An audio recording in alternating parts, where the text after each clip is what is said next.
Monsieur le député, la parole est à Madame Isabelle Florennes du groupe Mouvement démocrate et apparentés.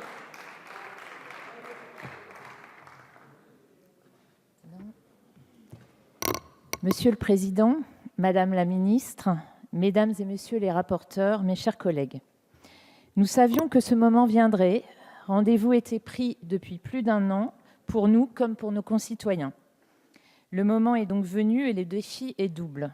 Il est de notre responsabilité de parvenir à réformer nos institutions tout en nous inscrivant dans notre histoire constitutionnelle. Telles doivent être l'alpha et l'oméga de la démarche que nous initions aujourd'hui. Le texte qui nous est présenté doit nous permettre de répondre à ce défi. En cela, notre enthousiasme ne doit pas nous faire perdre de vue les exigences de prudence et de responsabilité qu'appelle chaque révision constitutionnelle. À ces exigences, j'ajouterai l'humilité. Rappelons-nous que nous célébrons cette année le 60e anniversaire de la Constitution de 1958. Cette longévité n'était pas évidente. En effet, d'aucuns pensaient qu'elle disparaîtrait avec son fondateur, car elle répondait avant tout à un impératif, une urgence. D'autres craignaient qu'elle ne survive pas aux remous de notre histoire politique, les alternances et les cohabitations notamment, ni aux multiples révisions subies. Pourtant, nous voilà à l'aube d'une 25e révision face à un texte d'une étonnante souplesse. C'est sans doute là le secret de sa longévité. Aujourd'hui, il nous revient de poursuivre le travail entamé et de continuer à le faire vivre, à l'instar de nos prédécesseurs, en l'adaptant aux exigences nouvelles de notre temps pour sauvegarder l'équilibre des pouvoirs, garantir l'état de droit et renforcer la démocratie. En d'autres termes, c'est garder l'esprit en modifiant la lettre. Notre Constitution définit nos principes et nos valeurs. Elle organise nos institutions. Tel est son objet et nous devons nous y restreindre. Il serait donc vain de vouloir céder à l'exhaustivité, peut-être même dangereux. La solidité et la cohérence de notre édifice juridique reposant sur l'application stricte de la hiérarchie des normes. Le groupe MoDem et apparentés y est très attaché. C'est d'ailleurs cette volonté qui a guidé nos discussions en commission des lois. Je crois que nous avons su échanger de manière suffisamment constructive pour parvenir à des avancées significatives. Je vais bien entendu parler de l'inscription de la diversité biologique et du changement climatique à l'article 1. Je veux également parler de la substitution du mot race par la mention sans distinction de sexe consacrant le principe d'égalité entre les hommes et les femmes. Je veux enfin parler de l'obligation pour le gouvernement de livrer un agenda précis à double niveau, comprenant un calendrier prévisionnel présenté tous les 6 mois et un calendrier plus spécifique consacré aux textes inscrits à l'ordre du jour présenté tous les 3 mois. Le groupe MoDem et apparentés est satisfait du consensus qui a pu émerger des débats en commission sur certains points. D'autres ont suscité et susciteront des débats. C'est notamment le cas de l'introduction du principe de différenciation territoriale. Vous le savez, cette thématique est une composante à part entière de l'ADN du groupe MoDem et apparentés. Aussi, nous menons depuis plusieurs années d'importantes réflexions sur ce sujet, lesquelles nous portent à croire que le droit à la différenciation pourrait impulser une dynamique nouvelle, libératrice pour les territoires. En permettant aux collectivités locales de mener des politiques adaptées aux besoins et aux spécificités de leur territoire, nous leur redonnons la possibilité de l'action sans pour autant remettre en cause l'indivisibilité de notre République.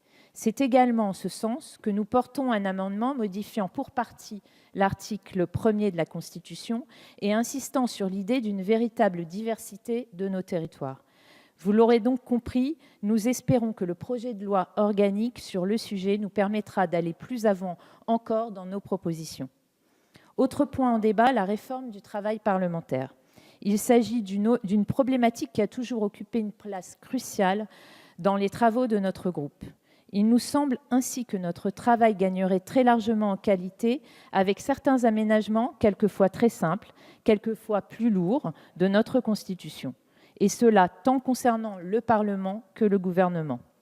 Notre plus grand besoin réside dans la rationalisation du temps parlementaire.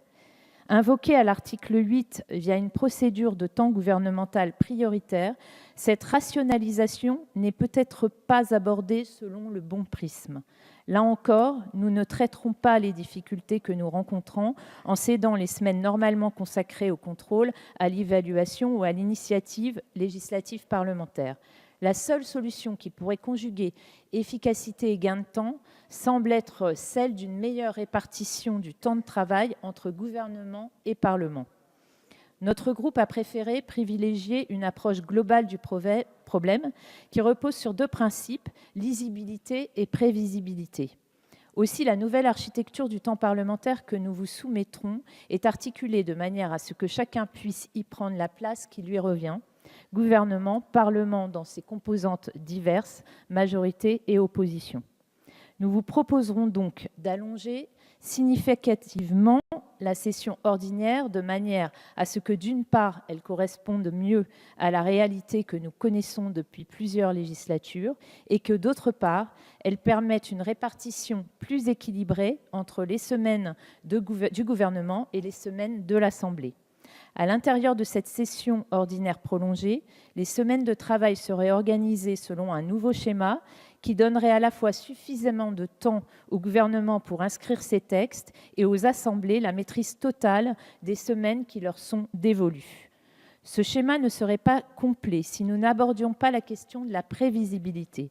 Nous sommes convaincus que le gouvernement serait à même de fournir un calendrier qui s'échelonnerait sur le long terme comme sur le court terme, avec la présentation d'un programme législatif avant le début de chaque trimestre et un programme prévisionnel pour le semestre à venir. Nous avions d'ailleurs adopté un amendement porté par les rapporteurs en ce sens que j'évoquais précédemment.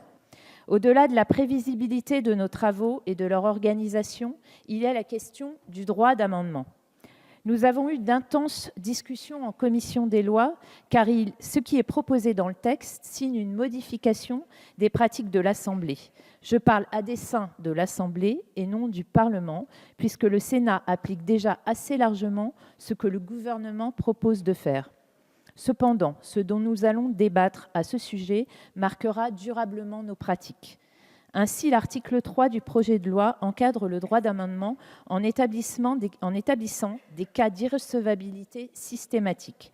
Je veux redire ici, avec force, le droit d'amendement est notre droit le plus fondamental. C'est aussi notre outil de travail. Il ne peut être retouché sans avoir pour seule idée de rationaliser notre travail. Ainsi, nous pensons que le droit d'amendement ne doit pas être restreint, mais mieux encadré. Cependant, cela ne va pas sans un travail équivalent de rationalisation de la part du gouvernement. Avec des projets de loi qui recoupent quelquefois une palette de domaines très large, il est impossible pour le législateur de ne pas s'en saisir. En d'autres termes, si le législateur produit un nombre considérable d'amendements, c'est aussi et avant tout parce qu'il travaille autour de textes conséquents. Élaborer des textes plus ciblés, mieux circonscrits, pourrait sans doute participer à la réduction du nombre d'amendements. Je voudrais prolonger mon propos en évoquant les travaux menés par notre collègue Jean-Noël Barrot, qui nourrissent l'approche globale que nous avons construite en l'enrichissant d'éléments plus spécifiques sur le renforcement du Parlement dans ses missions d'évaluation et de contrôle. À cet égard, nous avons eu en commission des débats très intéressants et dont je me félicite tout particulièrement, car ils ont affirmé la nécessité pour le Parlement de se doter d'outils propres afin de mener ses missions à bien. Les propositions que je viens d'évoquer dessinent l'horizon vers lequel notre groupe veut emmener ce projet de loi. Cet horizon, c'est celui d'un meilleur équilibre institutionnel, donnant au Parlement et à notre démocratie la possibilité de mieux travailler et ainsi de mieux répondre aux attentes de nos concitoyens afin de mieux les représenter. Je veux cependant également conclure ici en disant que pour le groupe Modem et Apparentés, tout cela ne fonctionne depuis 60 ans et ne continuera à fonctionner que si l'état d'esprit de tous, majorité comme opposition, est celui d'un travail collectif, respectueux des positions de chacun, au service de ce que nous croyons être bénéfique pour les Français, également grâce à une capacité d'écoute et de respect du gouvernement à l'égard des représentants du peuple. Sans cette volonté commune et partagée par tous ici, sur ces bancs, nous ne pourrons remplir avec succès le mandat que les Français nous ont donné. Je vous remercie. Merci, Madame la